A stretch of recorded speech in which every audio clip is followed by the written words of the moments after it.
Hey y'all, welcome back to the next installment of Woman Once Removed, my life story. Well, today I thought about talking about my childhood a little bit more. I remember my first day in school in the first grade. My daddy took me to school and I was excited because I was born and raised on a farm out in the country and wasn't around a lot of kids on a daily basis. And I had just been so looking forward to this. And I saw kids, boys that were crying because they didn't want their parents to leave them there. And I was saying, Daddy, go on, go on, go on. I'm okay. Because I wanted to get in there and talk to those kids and play with those kids. So, because I like to talk a lot, I think I got a paddling every day for the first 6 months of first grade because I just could not refrain from talking. And even whispering, that teacher would take me out in the hall and paddle my behind and send a note home to my mama, who gave me another whipping. Anytime a teacher ever sent a note home that they had to punish me, she punished me again. Because she said, you're representing me, and you're going to have to act like you were taught to act. I didn't know really that talking was that bad. But the teacher didn't like that. And the fact was, she was my Sunday school teacher at church. And I liked her. I thought, because I know her, she's going to be good to me. She beat me bad. Well, back then, even though I gravitated towards the girls, a lot of the boys liked me, and I had boys that were friends. Until about the third grade, when they started realizing that I was different. During recess, I didn't migrate to them to play sports and ball and all that kind of stuff that they were doing. I was gravitating towards the girls. And about the fourth grade, the ones that had been my friends sort of moved away from that. A few people, the bullies, would call me Sissy then, but that's about as it got then.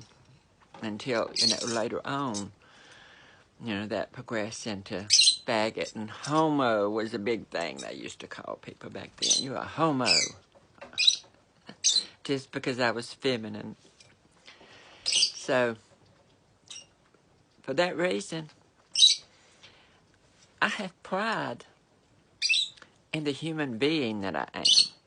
Not pride in being a trans human being, but simply being a human being that was able to take care of my life and put it together when it was really messed up.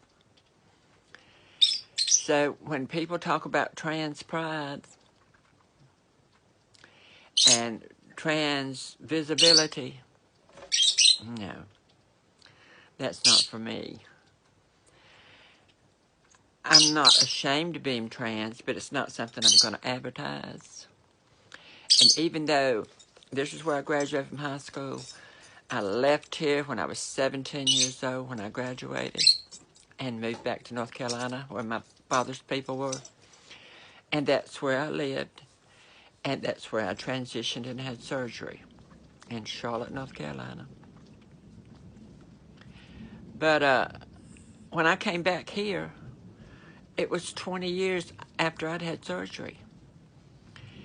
People, of course, knew that I was trans, that I was a sex change.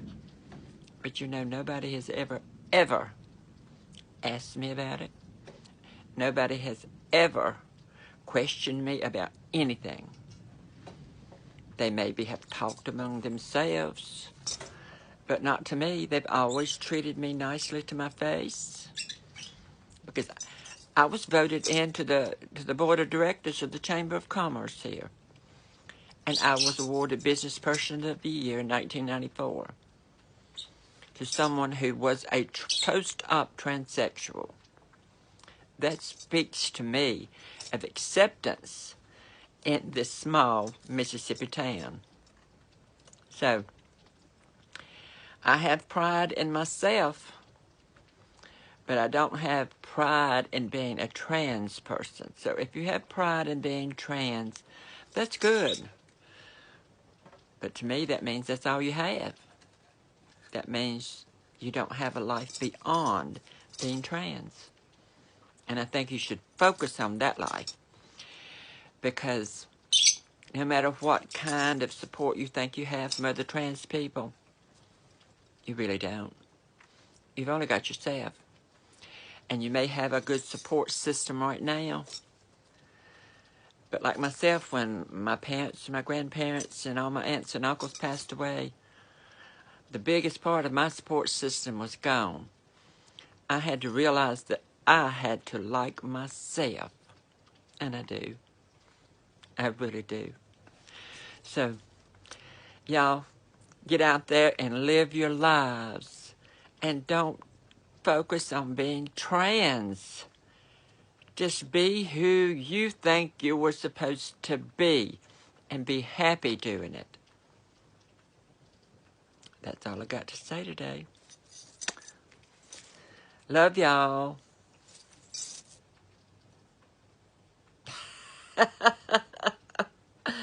Y'all thought I was going to say, some of you at least, and you know who you are. But I'm not going to say that today. Because it's Easter weekend. Bye-bye.